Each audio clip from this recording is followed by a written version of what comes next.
Alright guys, today we're going to be talking about lifespan development, okay? This is a fairly small chapter, but there's a lot of information in here that you need to know, okay?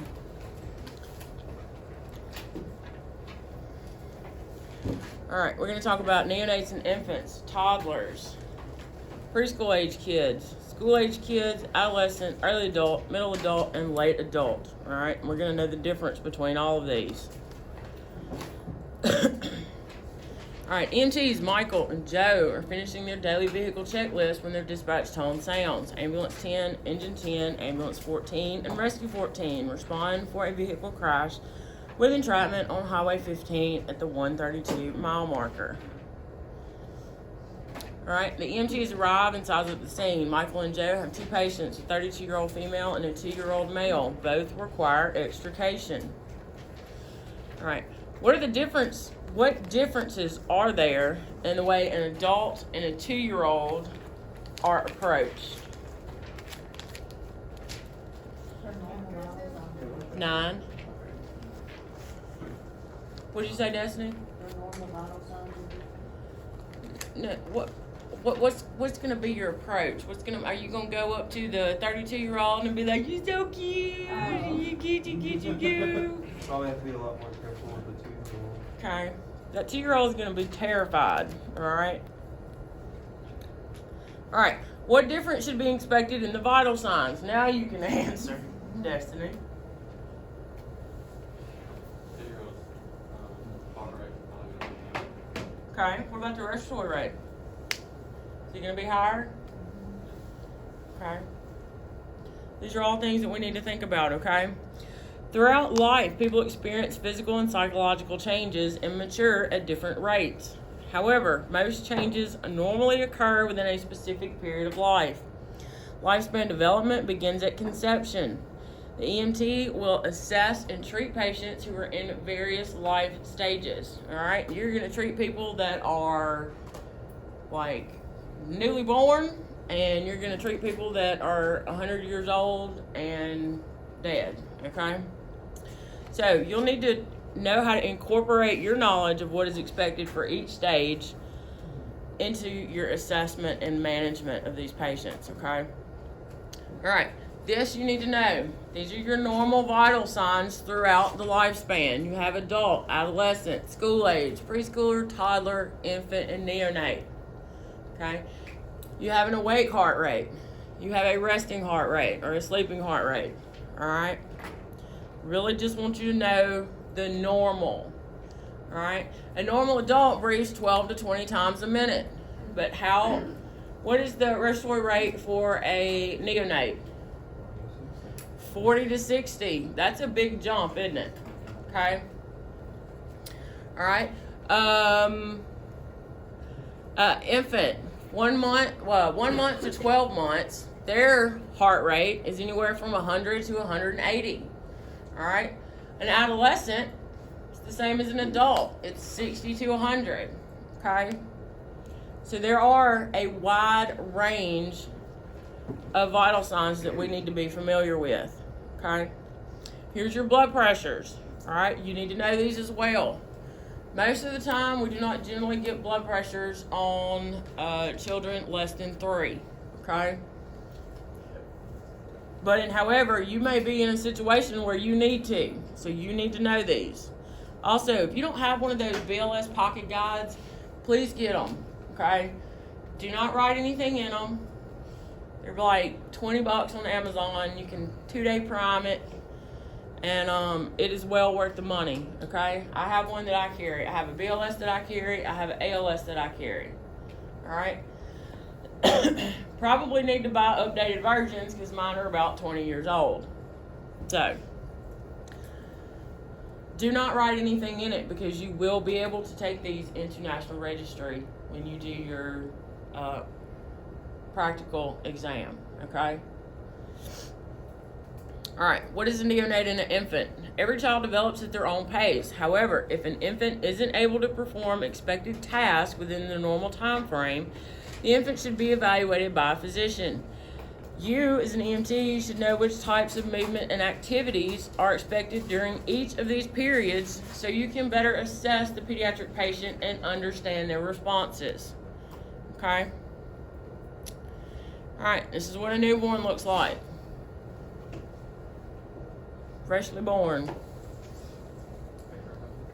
Yep. Alright, a 12-month-old. Okay? You think a 12-month-old is able to crawl around? Think they're going to be scared of you? They're going to be interested in what's going on? They're going to want to play with things, okay? Alright, a neonate's heart rate ranges from 100 to 205 beats per minute. 205 beats a minute is a lot, y'all. Considering ours is normally 60 to 100. That's usually on a good day. 205 beats is a lot, alright?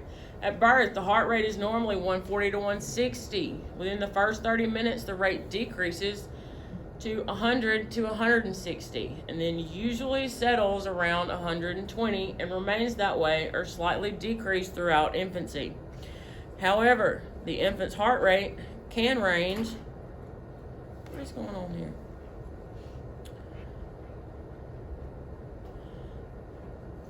We're having some technical difficulties.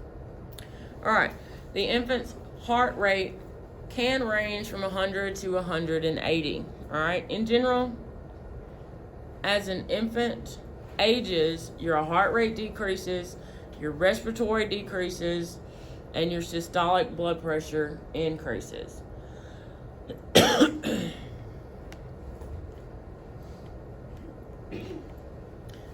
Alright. Normal vital signs. Respiratory rate 20 to 30. This is by the 1 year age mark. Respiratory rate 20 to 30. Tidal volume 10 to 15 milliliters per kilogram. Alright. Everything we do is weight based. It will be kilograms. Does everybody know how to convert a pound to a kilogram? It is 2.2. Okay. You can divide the pounds by 2 and add a little bit.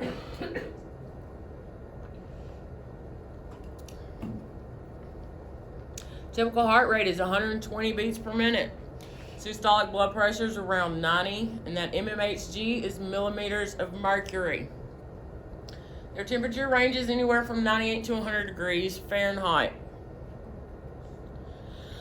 The initial birth weight of the neonate normally drops 5 to 10% the first 2 weeks of life, but the lost weight is normally regained shortly thereafter.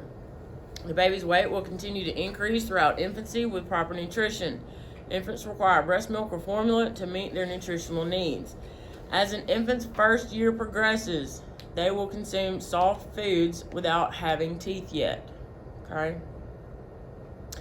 Alright.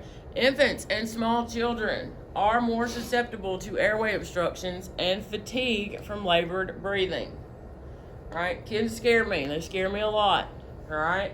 Even with 20 years of experience, I still get nervous around kids. I don't do babies, and I don't really care for kids, all right? They will compensate and compensate and compensate, and you'll be sitting back thinking, oh, this kid's fine, blah, blah, blah, blah, blah, and all of a sudden, he's going to crash on you, or she's going to crash, okay? So usually if they're crying, screaming, wailing, that's a good sign for Kayla, because, that infant's got an airway. What is going on with this? I guess not. Alright, an infant should be able to crawl and sit unassisted by 12 months of age. Crying is a typical response of infants to strangers. Alright, like we talked about, they're primarily nose breathers until 4 weeks of age. Their airways are easily obstructed. They are a lot smaller than ours. Alright? They have fewer alveoli in their lungs. Therefore, they don't have the same oxygen exchange as we do. Okay? Their chest wall is soft and weak accessory muscles. Okay? So if they start having respiratory problems, they can't compensate very well for it. Infants have immature accessory muscles. This makes them easily susceptible to early fatigue from labored breathing. The infant's less rigid chest wall and more horizontally placed ribs promote diaphragmatic breathing. Therefore, you should examine both the chest and abdomen when assessing an infant's respiratory rate. Most of the neonate's immunity is based on antibodies that they receive through the placenta from mother during pregnancy. This is called passive immunity and is normally retained through the first 6 months of life. Babies who are breastfed may also receive antibodies from their mother's breast milk and will retain immunity as long as breastfeeding continues. Reflexes including blinking, startling, rooting, sucking, swallowing, stepping, gagging, and grasping reflexes. Alright, this is what they should be showing. Alright, they're strong and coordinated reflexes. The most strong and coordinated reflexes are the sucking and gagging reflex. Okay, this is what helps them survive. Infants are able to sense pain and touch, although they aren't capable of localizing it. It's important to consider that an infant may be experiencing pain if they're crying. Okay, they're inconsolable with their parents. This is something you need to think about. You should never press on the fontanelles. All right, these are the growth plates in the skull of the baby. All right, this is where the skull forms. Normally, the fontanelles are level with the skull. If the child is dehydrated, the fontanelles may appear depressed or sunken in relation to the rest of the skull, or full or raised if the infant has infection or injury causing an increase in intracranial pressure. Okay, you always want to look at the fontanelles when you are assessing. If an infant isn't able to perform these tasks within a normal time frame, they should be evaluated by a physician. All right.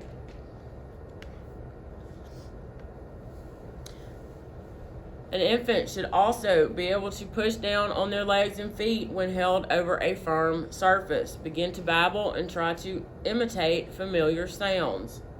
All right, at 6 months, they should be able to sit up in a high chair, make one-syllable sounds, support their upper body when on their stomach, grasp and shake toys, follow moving objects with their eyes, and recognize familiar objects.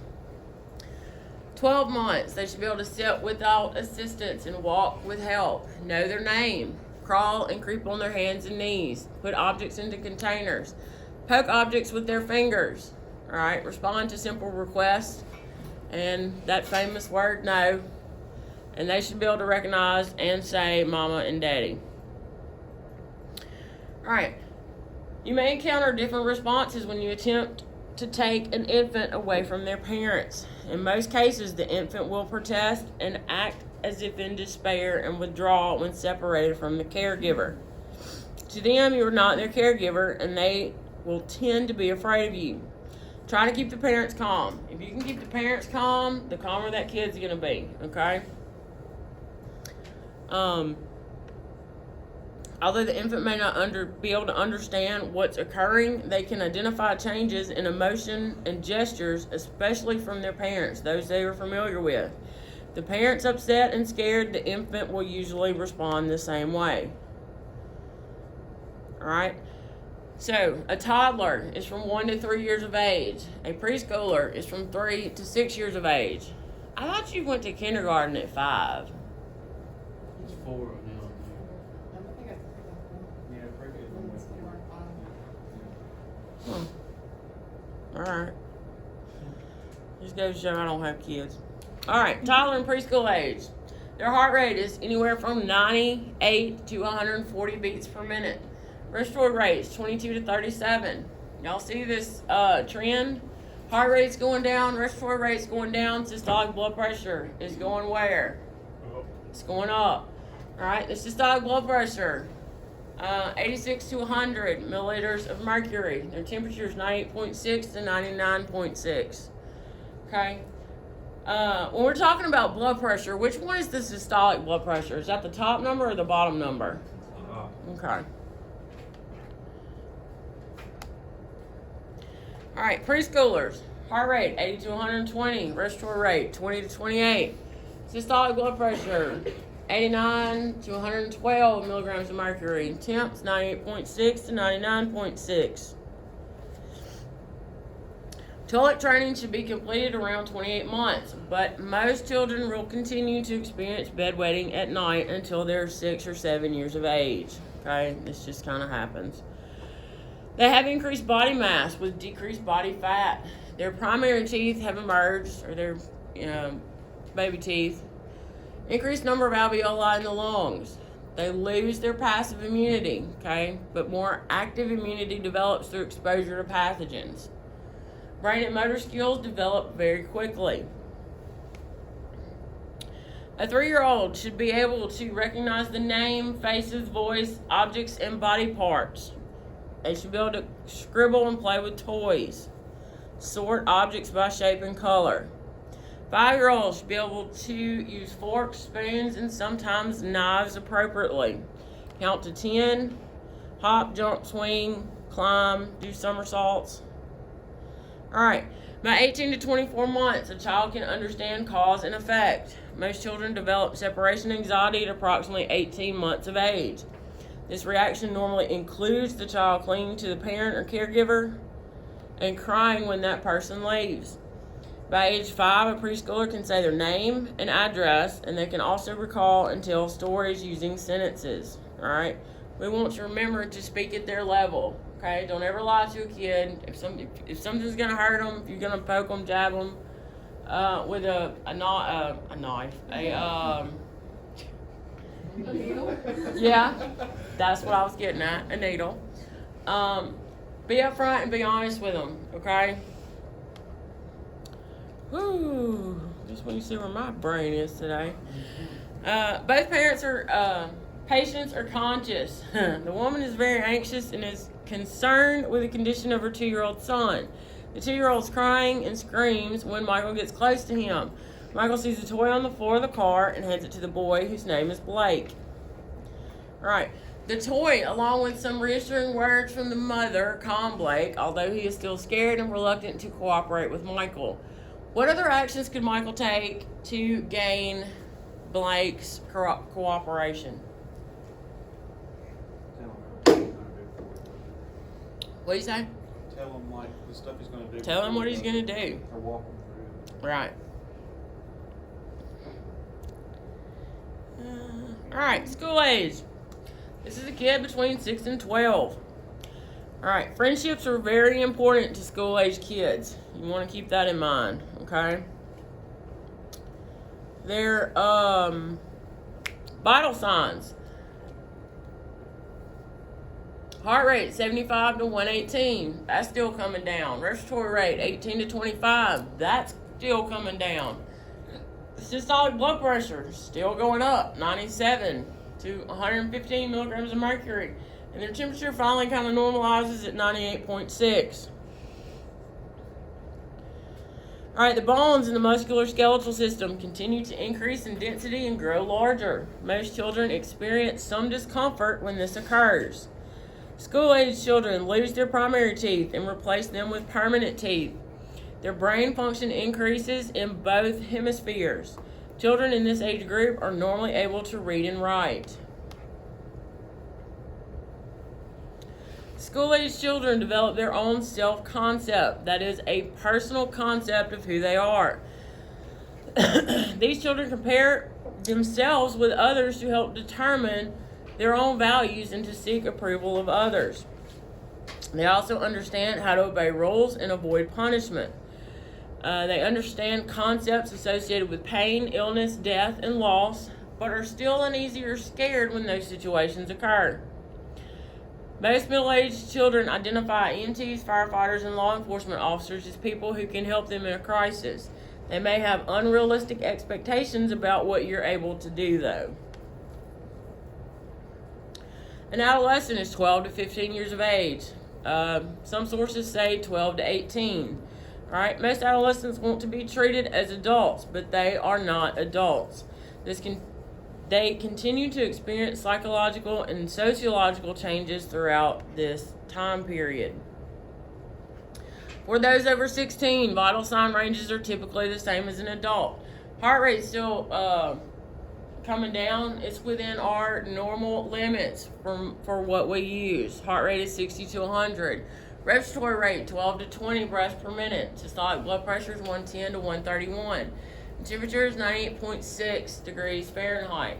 All right. The heart rate, respiratory rate, and systolic blood pressure. You need to know that. Okay.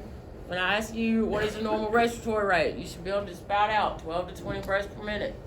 What's the normal heart rate? 60 to 100 beats per minute. Okay? What do we call a heart rate if it's less than 60? What is the medical term? Bradycardia. What do we call it if it's above 100? Okay, it's tachycardia. During adolescence, endocrine changes occur and specific hormones are released into the bloodstream. Males grow facial, pubic, and axillary hair.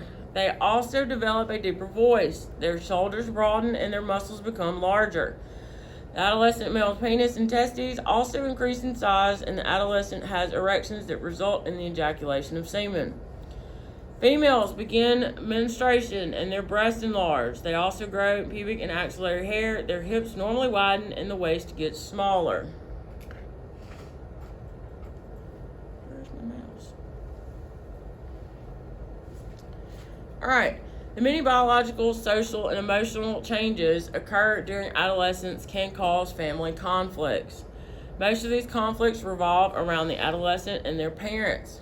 Adolescents become more argumentative and are more aware of the shortcomings of others. Adolescents want privacy, and most don't want their parents present during a patient interview. If possible, interview the adolescent in private. Okay? They're going to be much more willing to tell you something if their parents are not around. During adolescence, both boys and girls experience an increased interest in the opposite sex and dating begins. Or they start participating in sexual activity. Because their bodies and sex cells have matured, they are capable of reproduction. Okay? Some adolescents choose to abstain from sexual activity during this period. However, don't think that just because you're running on a 14-year-old that she does not have the ability to become pregnant. Okay? I've seen it as low as 12. Yeah. If they are developed, I should say, I would be asking. Yeah. Participation in unprotected sexual activity increases the risk of acquiring STDs and the risk of pregnancy. All right. Any female of childbearing age, all right, you need to be asking any possibility you could be pregnant. You just need to get in the habit of asking that, okay? All right, early adults, age 20 to 40. Hallelujah, I'm still an early adult. That's what I'm talking about. Only for a little while. All right, their heart rate is normally 70 beats per minute. Respiratory rate is 12 to 20. Blood pressure is 120/80 and temperature is 98.6. This thing is driving me nuts.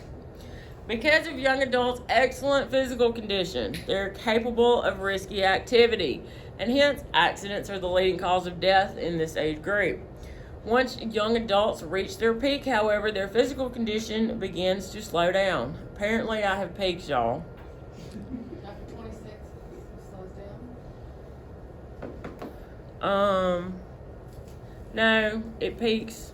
Well, I guess. Oh yeah, I slowed down a long time ago. Huh. Well, crap.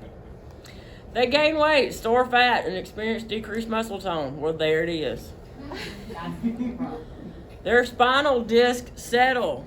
During this period, adults also develop lifelong habits and routines that will impact the quality of their health and their life. Let's go on to the next one. I'm thoroughly depressed now. Upon entering early adulthood, people generally take on more responsibility and become more independent. Many young adults choose to leave their parents' homes and make homes of their own. During this period, most people develop both romantic and affectionate relationships. Many young adults marry and begin new families. Childbirth is common among this age group. Their new families provide new challenges and stress for the early adult. It's also during this time that many adults finish school and find a career. All right, middle adulthood, not quite there yet. 41 to 60. I got 3 years. Probably gonna be a fast 3 years. All right, vital signs, heart rate. Normal is 70. It can be anywhere from 60 to 100 though. Respiratory rate, guess what? 12 to 20. Blood pressure, 120/80, and temp, 98.6. During middle adulthood, the body is still functioning at high levels, but with varying degrees of degradation. Body systems begin to experience more changes because of the disease and lifestyle decisions. Adults in this stage are more susceptible to chronic illnesses and diseases like diabetes and arthritis. And I'm telling you, when that altar gets you, he got you. It's usually during middle adulthood when cardiovascular health becomes a concern. Cardiac output decreases through this period. Cholesterol levels increase. This makes people more susceptible to cardiovascular disease. Cancer is also a concern and strikes this age group frequently. Screenings for various types of cancers are recommended to those in this age group. All right, this is the period when many individuals reach their goals and try to find ways to help the younger generation. Some adults experience a period of self-questioning if they haven't been able to accomplish their goals. All right. These adults have experienced many different problems within the previous stages of life and have developed coping strategies that can be useful throughout the remainder of adulthood. This age group is aware of the limits of time, and many formulate new goals for the remainder of their lives. The maximum lifespan, which is theoretically the longest period of time for an organism to live, is 120 years for a human being. That's a really long time. All right, an individual's life expectancy, however, is the average years of life remaining based on the individual's year of birth. All right, so we're going to be talking about late adulthood. This is 61 years and older. Vital signs. Well, that kind of depends on their underlying physical and health status. All right. If they take medicines like beta blockers, their heart rate is probably going to be lower than what it normally would be. Okay. All right, almost all individuals will die from disease or accidents before reaching the maximum lifespan. The incidence of disease and illness continues to increase with age. During late adulthood, most body systems continue to become less effective.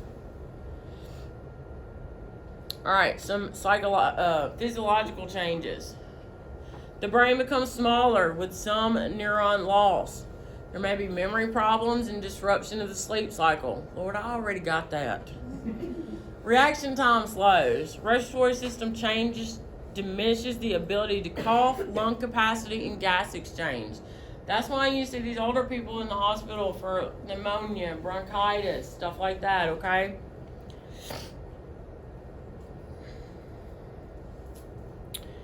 All right, they have, because of the nature of EMS, many older patients that you are called to treat will be experiencing not only the current emergency, but one or more chronic illnesses as well. However, there's a wider variation of health status in this age group than any other. Although some people at this time of life have serious mental or physical problems, many others maintain good mental and physical health. They lead active lives throughout their late years. When dealing with an older adult, please be aware of the possibility of underlying ill health. But do not assume that every older patient has chronic physical or mental deficits, okay? Here's a little pearl of wisdom, all right? When you start to interview somebody and you're taking your sample history and stuff, you need to ask them, do you have any medical problems? That's going to be part of it, okay? That's the P in sample. Most people are going to tell you, no, I ain't got no medical problems.